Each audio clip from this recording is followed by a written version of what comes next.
ప్రస్తుతం ఉన్న స్మార్ట్ యుగంలో ఏ ఇంట్లో చూసినా సెల్ ఫోన్లే దర్శనమిస్తాయి.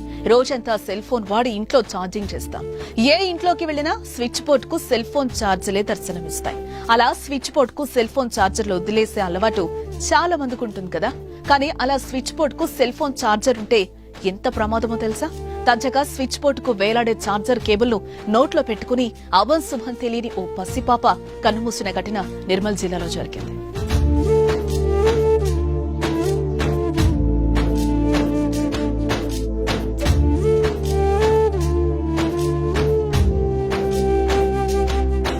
కడెం మండలంలోని కొత్తమద్ది పడిగకు చెందిన దుర్గం రాజలింగు, సుశీల దంపతుల రెండో కుమార్తె ఆరాధ్య ఉంది. 7.5 వయసున్న ఆ పాప గురువారం రాత్రి ఇంట్లో ఆడుకుంటూ విద్యుత్ బోర్డుకు వేలాడుతున్న సెల్ ఫోన్ ఛార్జర్ పిన్ను నోట్లో పెట్టుకోగా షాక్ కొట్టడంతో అపస్మారక స్థితిలోకి వెళ్లిపోయింది. వెంటనే తల్లిదండ్రులు ఖానాపూర్ ఆసుపత్రికి తీసుకెళ్లగా పరీక్షించిన డాక్టర్లు చిన్నారి మరణించినట్లుగా తెలిపారు. పాపను బతికించడానికి కోసం తల్లిదండ్రులు ప్రయత్నించినా కానీ ఫలితం లేకుండా పోయింది. దీంతో తల్లిదండ్రులు కన్నీరు మున్నీరుగా విలపించారు. స్విచ్ బోర్డ్ కు ఉన్న ఛార్జర్లు తీసివేయండి, లేదంటే ఇలాంటి ప్రమాదాలు జరిగే ఆస్కారం ఉంటుంది. అలాగే ఇంట్లో ఉన్న చిన్నపిల్లలపై ఎల్లప్పుడూ ఓ కన్నేసి ఉంచాలని మా విన్నపం.